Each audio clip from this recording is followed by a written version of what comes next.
আসসালামু আলাইকুম। আশা করি সবাই অনেক বেশি ভালো আছো। সবার জন্য অনেক অনেক শুভকামনা রইল। সবাইকে স্বাগতম জানিয়ে শুরু করছি আজকে। আজকে আমরা হচ্ছে এসএসসি পদার্থবিজ্ঞানে আমরা অধ্যায় ৮ এর আলোর প্রতিফলন অধ্যায়ের একটা অংশ নিয়ে পড়ব। সেটি হচ্ছে আজকে আমরা দর্পণটাকে নিয়ে চিনব। মানে মিরর বা দর্পণ বা হচ্ছে আয়না সম্পর্কে আমরা জানবো আসলে যে আয়না কিভাবে কাজ করে। আর যদি এটা আলোর প্রতিফলন অধ্যায়ের অংশ তাহলে আমরা আয়নার মাধ্যমে আসলে আলো কি করে প্রতিফলিত হয় সেটা আজকে আমরা একটা সর্বোপরি অভিজ্ঞতা নিয়ে নিব। প্রথমে আসি আয়না বা দর্পণ কি এটা নিয়ে একটু কথা বলি। দর্পণ বা আয়না যখনই বলবো তখন আমাদের প্রথমেই আসলে মনে পড়ে যে এটা আমার চেহারা দেখি এই বিষয়টা, তাই না? হ্যাঁ, আসলেই কিন্তু তাই। এখন দর্পণটা তৈরি করা হয় কিভাবে অ্যাকচুয়ালি? আমরা সাধারণত বাসা বাড়িতে যে জানালাতে যে কাঁচগুলোকে ব্যবহার করি, আমরা কিন্তু সেই কাঁচের এক পাশ থেকে তাকালে অপর পাশে কি তা দেখতে পাই। কিন্তু আয়নার দিকে তাকালে কিন্তু আমরা আয়নার পেছনে কি আছে তা কিন্তু দেখতে পাই না। আমাদের নিজেদের চেহারাটা বা আমরা আয়নার সামনে যে বস্তুকে রাখি তাকে কিন্তু দেখতে পাই। এই বিশেষ একটা কারণ আছে, বিশেষ কোনো। সেই কারণটা কি? এর কারণটা হচ্ছে একটি কাচের যদি একটা পার্শ্বে কোনো চকচকে বা মসৃণ পদার্থের আবরণ দেওয়া হয়, তাহলে অপর পাশে সেটা আয়নার মতো একটা প্রতিচ্ছবি দেখাবে। মানে আয়না যেরকম দেখায় আর কি। অর্থাৎ আয়না খুব সিম্পলভাবে তৈরি করা হয়। কোনো একটা কাচের অপর পাশে, অর্থাৎ যদি এই পাশে কাচের এই পাশে যদি মার্কারি বা সিলভারের আবরণ দেওয়া হয়, তাহলে এই পাশে আমরা আমাদের নিজেদের ছবি বা যে কোনো বস্তুর ছবি আমরা দেখতে পারবো। তো আয়নার এই পাশে এই যে আবরণটা আমরা দিলাম কাচের এই পাশে, এটাকে বলা হয় পাড়া লাগানো। তো এখন আমরা এই যে আয়না তৈরি করলাম, সেই আয়নাগুলো অনেকভাবে কিন্তু থাকতে পারে আমাদের পরীক্ষণীয় ক্ষেত্রে। তো আমরা সেই আয়নাগুলো সম্পর্কে এখন দেখব। আমাদের ব্যবহার্য আয়না হচ্ছে দুই রকমের। একটি হচ্ছে সমতল আয়না, আর একটি হচ্ছে গোলীয় আয়না। সমতল আয়না বলতে আসলে কি বলছি? সমতল দর্পণ অ্যাকচুয়ালি। আর গোলীয় দর্পণ এটা এখন কেমন? সমতল দর্পণ হচ্ছে যদি কোনো কাঁচ সমতল হয়। এখন দর্পণ কিন্তু কাঁচ ছাড়াও হতে পারে। আমি কাঁচ দিয়ে এক্সাম্পল দিলাম, এটা কিন্তু যে কোনো চকচকে পদার্থের হতে পারে। সেটা হতে পারে স্টেনলেস স্টিল, হতে পারে অ্যালুমিনিয়াম, হতে পারে তোমার হচ্ছে সিলভার, অনেক পদার্থ কিন্তু হতে পারে। তো কাঁচ দ্বারা তৈরিকৃত যে মিরর সেটা সবচেয়ে বেশি মানে আলো রিফ্লেক্ট করতে পারে, তাই আমি কাঁচ দিয়ে এক্সাম্পলটা দিলাম। এখন যদি আমরা কোনো সমতল কাঁচ নেই, যদি সেই সমতল কাঁচের আমরা একটা পার্শ্বে যদি আমরা এই আবরণটাকে লাগিয়ে দেই, মার্কারি সিলভারের আবরণটা যদি লাগিয়ে দিই, তাহলে অপর পাশে কিন্তু আলোর সুন্দর প্রতিফলন ঘটবে। তো এই ধরনের সমতল কাচের তৈরি আবরণ লাগানো এই একটা অংশকেই বলা হচ্ছে কিন্তু সমতল দর্পণ। আবার যদি আমরা কোনো একটা গোলক নেই, গোলক, সবার একটা সমস্যা সৃষ্টি হয় পড়তে গেলে যে গোলক আর বৃত্ত ব্যাপারটা নিয়ে।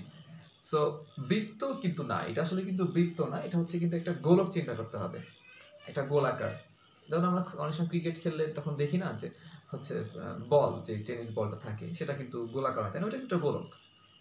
সো যদি ওই টেনিস বলের, অর্থাৎ যদি ওরকম টাইপের কোনো গোলকের, কাচের গোলকের আমরা দুইটি অংশ কেটে নেই, যেমন আমি একটা গোলক এখানে নিলাম, আমি গোলকটার এইটুকু অংশ মুছে ফেললাম, এইটুকু মুছে ফেললাম, জাস্ট আমি এইটুকু অংশে কেটে নিলাম, তাহলে কি ঘটবে?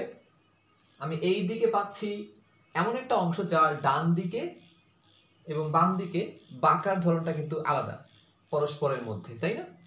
এইটা যেমন নিচের দিকে ঢালু, এই পাশে আবার কি এইখান থেকে উঁচু, এইটা আবার এই পাশে ঢালু, বাম পাশে ঢালু, উপর এই পাশে কিন্তু ডান পাশে কিন্তু উঁচু।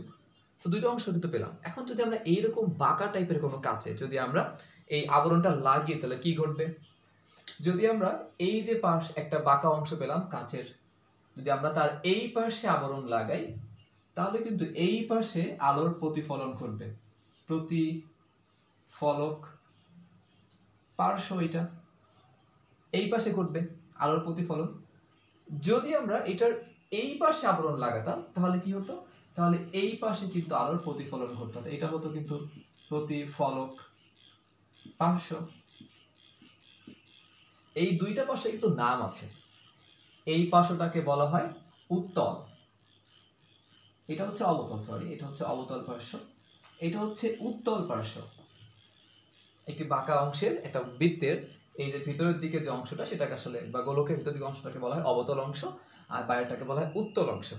আর এই পাশে তাহলে কি হবে? এটা হবে অবতল এটা হচ্ছে উত্তল পার্শ্ব। আমরা অতল কি করে আর একটু ভালো করে চিন্তা করতে পারি, যে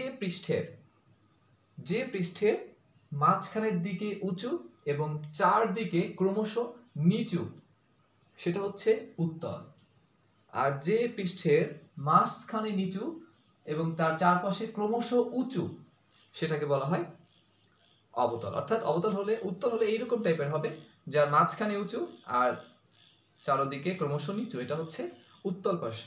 আর যদি এরকম হয় যে মাঝখানে নিচু আর চারদিকে ক্রমশ উঁচু, এটাকে বলা হবে অবতল পার্শ্ব। আমরা যদি কোনো একটা চামচ নেই, আমরা তো স্পুন চিনি তাই না, চামচ, তো চামচ নর্মালি যেভাবে ধরি আমরা, তখন আমরা তাকালে কিন্তু চামচের অবতল পার্শ্ব দেখতে পাই। আমি এটাকে ঘুরে ফেলি, উল্টে ফেলি, তাহলে কি হবে, আমরা উত্তল পার্শ্ব দেখতে পারবো। এভাবে কিন্তু মনে রাখতে পারো। এখন এই যে আমরা আঁকলাম একটা গোলকের দুইটা অংশই কিন্তু নিয়ে আমরা আঁকতে পারি। এই দুইটি অংশ বা দুইটিকে বলা হয় দুইটি দর্পণ, দুইটি গোলীয় দর্পণ। এখানে এই গোলীয় দর্পণের নাম হচ্ছে উত্তল দর্পণ। উত্তল দর্পণ, এটার নাম কেন উত্তল হলো, এটা কেন অবতল হলো না, কারণ এখানে উত্তল পার্শ্বে আলোর প্রতিফলন ঘটবে, তাই এটাকে বলা হবে অবতল দর্পণ। কেন অবতল বলা হবে, কারণ এখানে অবতল পার্শ্বে আসলে আলোর প্রতিফলনটা ঘটবে, কারণ এটা প্রতিফলক পৃষ্ঠটা হচ্ছে অবতল, তাই এখানে অবতল পার্শ্বে আলোর প্রতিফলনটা ঘটবে। উত্তল অবতল চিনলেই কিন্তু হবে না, আমাদের এখানে কিছু কিছু স্পেসিফিক অংশ চিনতে হবে। যেমন এটা একটা পুরো বৃত্তের অংশ, মানে একটা গোলকের অ্যাকচুয়ালি একটা কেন্দ্র আছে, বা বৃত্ত চিন্তা করলে কেন্দ্র আছে, তাহলে পুরো একটা গোলকের কেন্দ্র না, এই কেন্দ্রটা কিন্তু এইটা সি। তাহলে এই যে কেন্দ্র, এই কেন্দ্রকে বলা হয় এই গোলীয় দর্পণের বক্রতার কেন্দ্র। এবার আমরা যে দর্পণটা নিলাম, এই দর্পণের ঠিক যে মধ্যবিন্দুটা, এটাকে বলা হয় মেরু বিন্দু। আমি লিখে দিচ্ছি না, আমি বলছি, তোমরা এটা পরে তোমাদের খাতায় নোট করে নিও, মিলিয়ে নিও। তাহলে এটা হচ্ছে মেরুবিন্দু, দর্পণের ঠিক মধ্যবিন্দুকে বলা হচ্ছে মেরুবিন্দু। এবার এই যে আমরা কেন্দ্র পেলাম, যাকে বলছি বক্রতার কেন্দ্র, বক্রতার কেন্দ্র, আর এটা মেরুবিন্দু, ঠিক এর মাঝখানে যে বিন্দুটা তাকে বলা হচ্ছে ফোকাস। এটা অ্যাকচুয়ালি মাঝখানে হওয়ার একটা কারণও আছে, সেটাও আমরা বলবো। তাহলে একইভাবে কিন্তু আমরা এই দর্পণেরও একইভাবে কি পাচ্ছি, মেরুবিন্দু পাবো, আমরা এটারও পাবো কিন্তু ফোকাস, এটার পাবো কিন্তু বক্রতার কেন্দ্র। এখন একটু লিখেই দিই, মনে হয় বেটার হয় লিখে দিলে।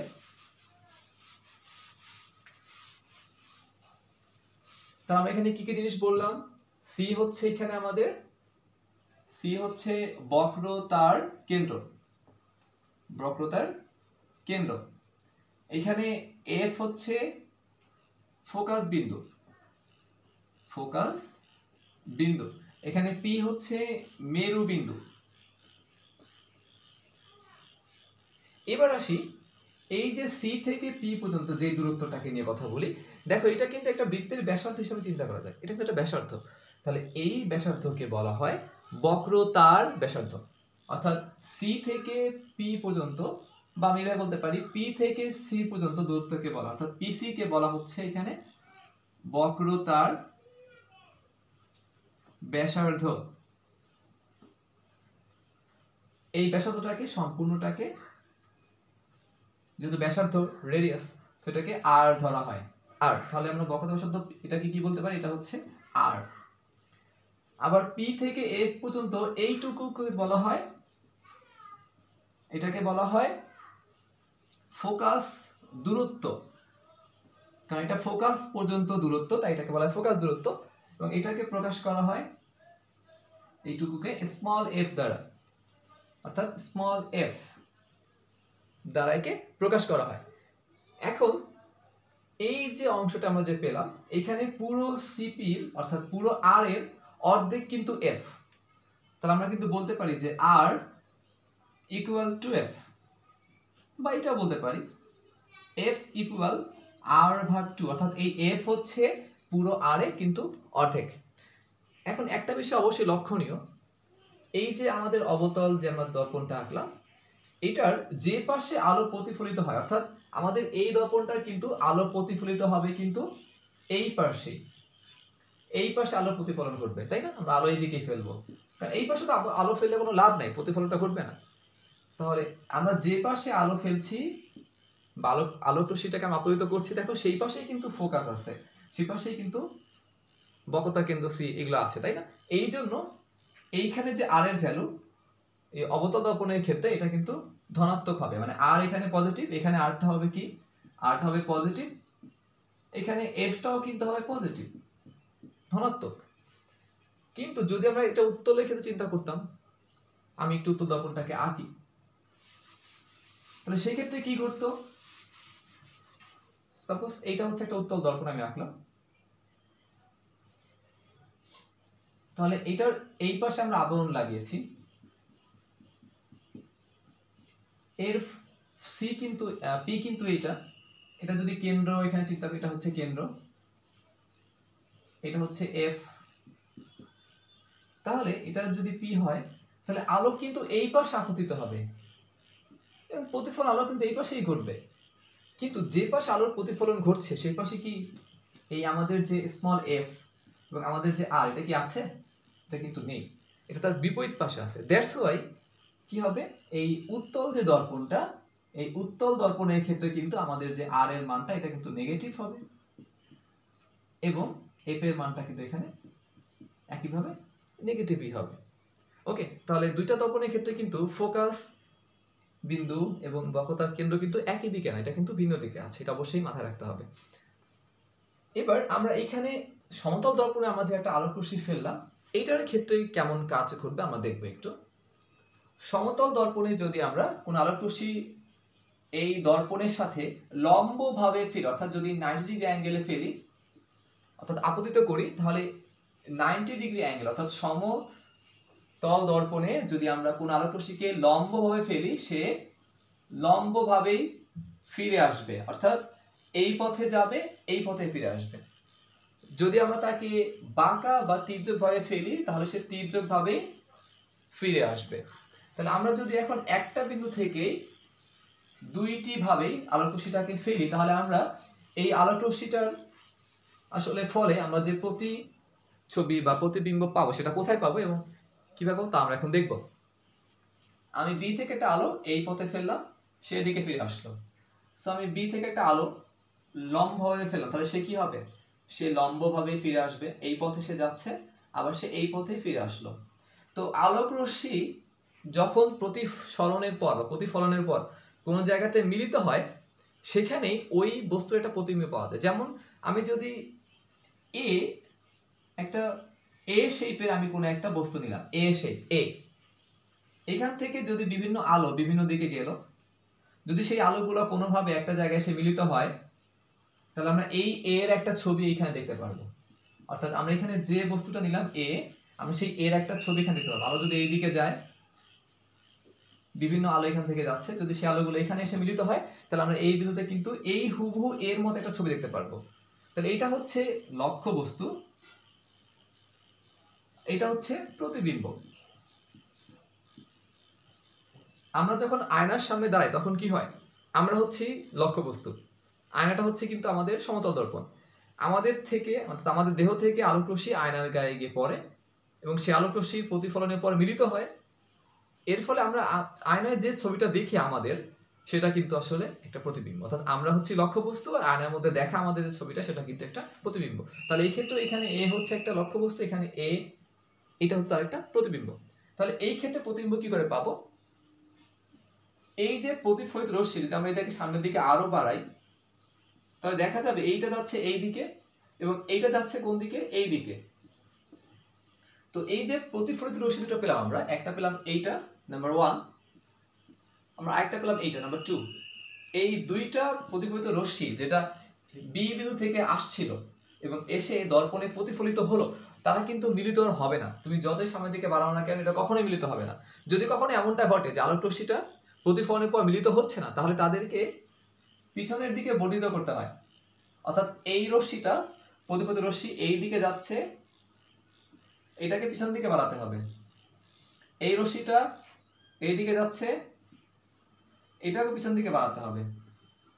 দেখা যাবে পিছন দিকে বর্ধিত করলে একটা সময় একটা জায়গায় গিয়ে মিলিত হবে।